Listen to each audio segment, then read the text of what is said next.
Hello दोस्तों, अगर आप किसी भी टीचिंग एग्जाम्स की तैयारी कर रहे हैं, KVS, D triple S B P R T, super TET, जिसमें भी साइकोलॉजी आता है, ये आपके लिए 10 क्वेश्चन बहुत ही महत्वपूर्ण है। अगर आप इसे हल करके जाते हैं एग्जाम हॉल में, तो ये आपके लिए बहुत ही उपयोगी होगा।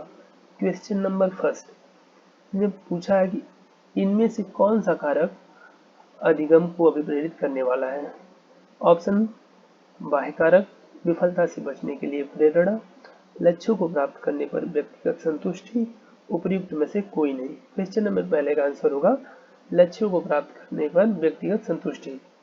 Option number two, question number two, इसमें पूछा है कि वाइगोत्स्की ने बच्चों के अधिगम में निम्नलिखित कारकों में से किसी एक की भूमिका पर महत्व सबसे ज्यादा जोर दिया है।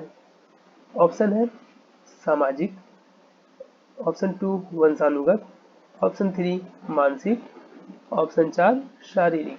इसका इसका आंसर होगा, क्वेश्चन नंबर 2 का आंसर होगा सामाजिक। अब आते हैं क्वेश्चन नंबर 3 पर, जिसमें पूछा है कि बुद्धि लब्धि परीक्षण में 12 साल के एक बच्चे का स्कोर 75 है, उसकी मानसिक आयु कितनी होगी। बुद्धि लब्धि दिया है 16, मानसिक आयु पूछा है और वास्तविक आयु दिया है 75। तो आप इसे कैलकुलेट करेंगे तो इसका आंसर आएगा 12 वर्ष। अब चलते हैं क्वेश्चन नंबर 4 पर। क्वेश्चन नंबर 4 कहता है निम्नलिखित में से कौन सा विकल्प विद्यालय आधारित मूल्यांकन के आधार पर सही है।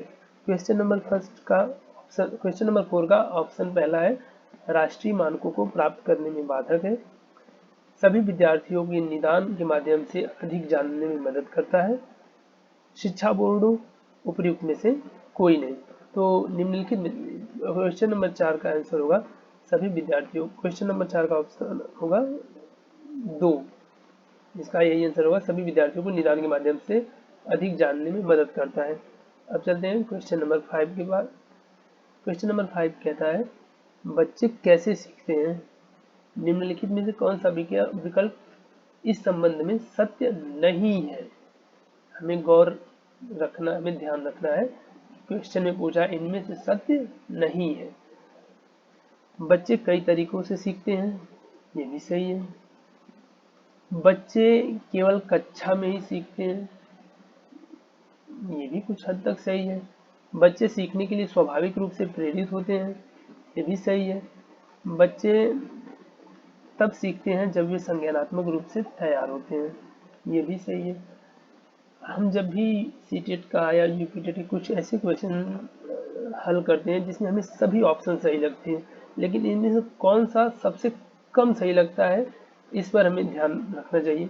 इसमें बच्चे केवल कक्षा में ही सीखते हैं, ये ऑप्शन सही है, कक्षा में ही सीखते हैं, लेकिन केवल कक्षा में सीखते हैं ये सही नहीं है।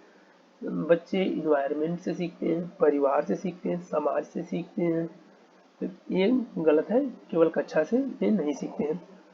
अब क्वेश्चन नंबर 6 कहता है निम्नलिखित विकल्पों में से कौन सा विकल्प एक बच्चे की सामाजिक मनोवैज्ञानिक आवश्यकताओं से संबंधित नहीं है।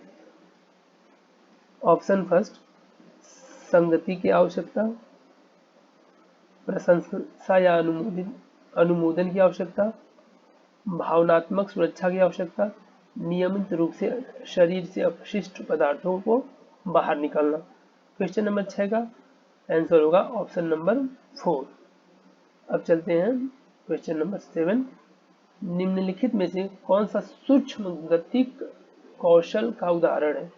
इसमें यह ध्यान रखेंगे सूक्ष्म गतिक कौशल। सूक्ष्म गतिक कौशल क्या होता है, जिसमें हम कोई भी क्रियाविधि करते हैं जिसमें हमारे शरीर का कम पार्टों का उपयोग हो। जैसे इसमें ऑप्शन दिया है कूदना, लिखना, दौड़ना, चढ़ना।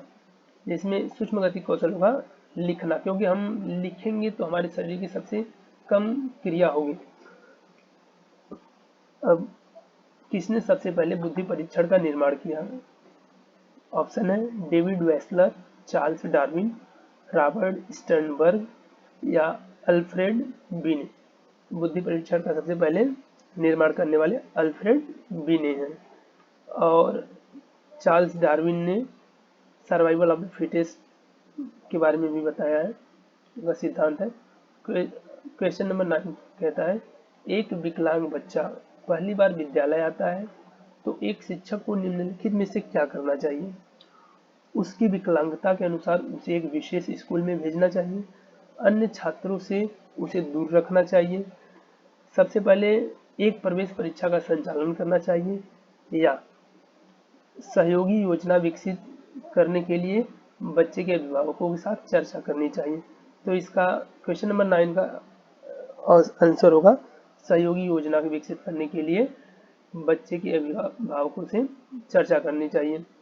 अब क्वेश्चन नंबर 10 जो कि हमारा अंतिम क्वेश्चन है, दो विद्यार्थी भाषा सीख रहे हैं। एक विद्यार्थी जो अपनी मातृभाषा सीख रहा है और दूसरा शिक्षार्थी उसी भाषा को दूसरी भाषा के रूप में सीख रहा है, मतलब वो हिंदी जानता है और इंग्लिश या वो इंग्लिश जानता है और हिंदी दूसरी भाषा के माध्यम रूप में सीख रहा है। तो दोनों किस प्रकार की गलतियां समान रूप से कर सकते हैं? ऑप्शन है अति सामान्यीकरण, विकासात्मक, सरलीकरण या उपयुक्त में से 1, 2, 3 में से कोई नहीं।